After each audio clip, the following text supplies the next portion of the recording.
تلقاوني المدة الجاية في مجموعة متاع حلقات على شان يوتيوب متاعي بالشراكة مع بروجي منصة سي ان بيز اللي مش تختص في التمويل التشاركي بالهبات والتبرعات المشاريع عندها أثر بيئي ولا اجتماعي. باش نحكي لكم فيهم على رأيي في مواضيع تسألت عليهم برشا مرات في الرحلة اللي بديناها من 4 شهور تقريبا وسميناها تونيزيان كراود فاندينج تور باي سي ان بيز. الحلقة هذم اخترت انهم يكونوا اون تيت من غير ضيوف، وحتى كان طولت شوية باش نعطي تفسيري للمواضيع اللي باش نحكي فيها، يبقى الهدف متاعي اني نبربشكم شوية باش تخموا معايا، وبالخصوص باش يكون فما تفاعل بيناتنا. مالا من غير تردد ابعثوا لي رايكم، ملاحظاتكم، طلباتكم ومقترحاتكم نتاع مواضيع تحبوني نحكي فيها. ما نخبيش عليكم اللي انا نحب نخمم معاكم ونتعلم منكم ونخموا بصوت عالي، وبالطبيعة نحبكم تعذروني إذا نقول حاجات خارجة على المألوف، على خاطرنا ماناش نحكيو في سيونس اكزاكت، وعلى خاطر زادة وقت التحضير قصير ويفرض عليا أني نعطيكم رأي بروت من غير برشا زينة وترتيب. مرحبا بكم مع جوهر في الحلقة الأولى.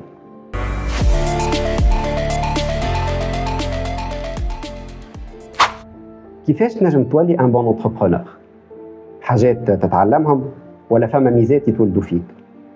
بعد أكثر من 17 سنة على أول بروجي دو ستارت اب كو جي كريي، وبعد تجربة في دي بوست سنسيبل وامبورطون في القطاع العام والخاص الاشال انترناسيونال، نجم نقول لكم اللي أنا مازال ما عنديش جواب، وما عندي كان بداية نتاع انتويسيون. بعد أكثر من 17 سنة عشت فيهم برشا تجارب وصدمات وديزيشيك وأغلاط في التقدير وإلا في التقييم، عرفت أن الموضوع هذا صعيب برشا. واكيد برشا منكم تشاركوني الراي اللي مش سهل باش نعرفوا شكون ينجم يولي ان بون انتربرونور. والحقيقه كي لقيت روحي مانيش وحدي رجع لي المورال.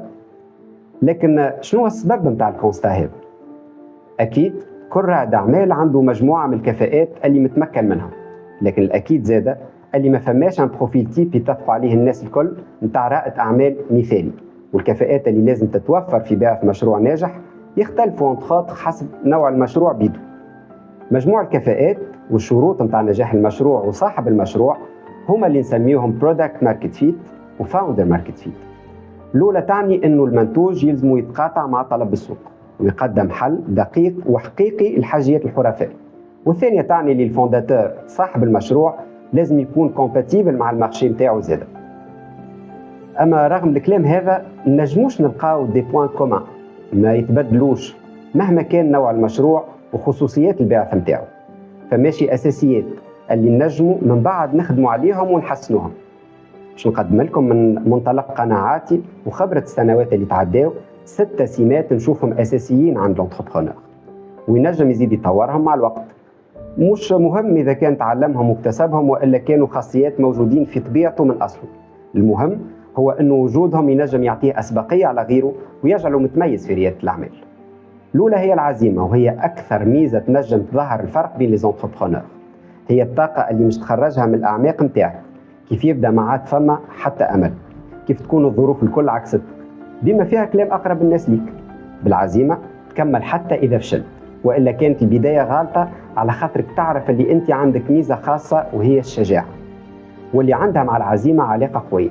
العزيمة لازمها شجاعة، والشجاعة تتقوى بالعزيمة. العزيمة هي اللي تقوينا في اللحظات الصعيبة باش ما نستسلموش. أما ردوا بالكم تخلطوا بين العزيمة والعناد اللي يخليك تواصل في موضوع رغم اللي انت متأكد أنه مش ينجح. هذا يولي قلة شجاعة على خاطرك ما تحبش تستعرف بالفشل وتواجهه بالطريقة الصحيحة. وهنا نتعداو للميزة الثانية اللي لازمها تتوجد عند الانتربرونور، وهي المرونة. المرونة في التفكير، لا فليكسيبيليتي مونتال، اللي تعاونك باش تبدل رأي طريقتك في الخدمة وتكون تلوج باش تربح أكثر من أنك تلوج باش يكون عندك الحق. وهذه مشكلة برشا أصحاب مشاريع وبالخصوص في تونس اللي يحبوا يكون عندهم الحق أكثر من أنهم يربحوا. أنك تكون عندك الحق هي مسألة ذاتية مربوطة بالليجو تاعنا. أنك تربح هو اللي يميزك كأنتربرونور. وإذا كنت قادر باش تعمل ريفالواسيون للمعلومات متاعك وقناعاتك كل وين ما تجيك معطيات جديدة من المحيط متاعك، وقتها مش توفر لعقلك طاقة كبيرة، وكان وظفتها بطريقة صحيحة راك مش تكون سابق المنافسين متاعك بخطوة وأقرب منهم باش تربح دي ديل مع الكليون.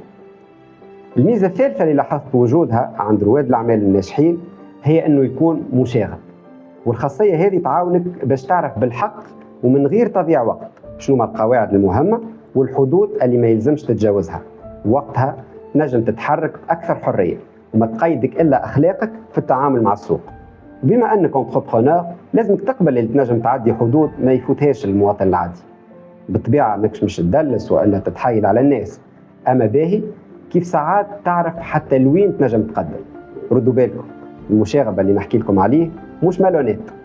أما إذا كانك مسطرة أكثر من اللازم وقتها يولي صعيب باش تكون عندك الفلكسيبيليتي مورال اللازمة باش تكون رائد أعمال ناجح. الميزة الرابعة هي ليماجيناسيون. اي نعم، ما تتفاجئوش كيف نقول لكم اللي في ريادة الأعمال الخيال أهم الذكاء، على خاطر طبيعة السوق هي اللي تحدد الشروط والخصال اللي لازمها تتوفر في المشروع وفي المؤسسين متاعه باش ينجموا ينافسوا فيه بجدية. مثال، إذا مشروعك مش يوفر خدمات منزلية للحرفاء وانتي أنشتاي، فما إمكانية كبيرة باش ما تنجحش في توظيف الإمكانيات العقلية الكبيرة متاعك باش تحل إشكاليات بسيطة كما هذه. باش تنجح لازم تتأقلم مع السوق اللي موجود فيها، وهنا يظهر دور وأهمية الإيماجيناسيون، أنك تتصور الحاجات كما لازمهم يكونوا طريقة مختلفة على الواقع من زاوية ما خمم فيها حد. الانتربرونور الناجح هو اللي نجم يكون مختلف على غيره، يونيك اي سانجولير. واحسن طريقه توصل بها للهدف هذا هو انك تقوي الميوسكل تاع ليماجيناسيون. وهنا تظهر اهميه الميزه الخامسه مع الاربعه اللي حكينا عليهم، وهي اهميه لونتوراج وقدره اللي دايرين بيك على انهم يعاونوك في اخذ القرار وفي النجاح. اذا صاحب المشروع عنده القدره باش يقيم كل شخص ويحطه في المكان المناسب ليه، وباش يحفز اللي معاه ويقنعهم بالتوجهات نتاعو لدرجه انهم يوليوا يدافعوا على الفكره وعلى صاحبها. هذم حاجات مهمه برشا اذا كانك تحب تكون رائد اعمال متميز. على ذاك ننصحكم باش تطوروا وتقويوا صداقاتكم وتعاونوا اللي دايرين بيكم من غير حساب. قناعتي انه النتائج مش تكون بوزيتيف، على خاطر اللي يعمل الباهي هو اللي يربح في الاخر، وعلى خاطر يولي عنده برشا اصحاب. نجموا نحكيو على النتوركينج، على الريزوتاج، لكن حسب رايي عندهم اقل اهميه من الصحبه الحقيقيه. اخر ميزه هي القدره انك تحكي حكايه. ديجا في لغتنا العاميه يولي يضرب في اللغه، ما تستغربوش على خاطر الفرنسيس كيف يقولوا فلان راكونت دي زيستوار معناها راهو يكذب، يعني حاجه سلبيه. اما عند لي زونغلو ساكسون كيف يقولوا this guy is an incredible storyteller، هذه حاجه بوزيتيف برشا.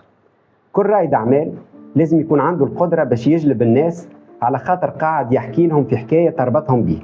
الحكايه ولا ستوري تيلينج تنجم تعمل الموبيليزاسيون، تنجم تخلق هدف مشترك في مجموعه وتكون لهم قدرات خاصه تتخلق بايمانهم بالهدف اللي يجمعهم. وهذا اللي فرقنا ويميزنا على كل المخلوقات اللي ما عندهاش عقل. الاخبار الباهي اللي نحب نقوله لكم هو انه المهارات السته اللي حكيتهم لكم تنجموا تحسنوهم وتطوروهم، والاهم هو انكم تنجموا تكتسبوهم، على خاطر حسب رايي ما فما حتى حد يتولد بهم. هما 6 صفات موجودين لكنهم في نفس الوقت قليل ونادرين، وما فماش دوزاج بارفي بيناتهم. على هذاك كل صاحب مشروع ورائد اعمال لازم يكتب القصه الخاصه به ويطور لها الصفات اللي تضمن له النجاح فيها. الى لقاء قريب ان شاء الله.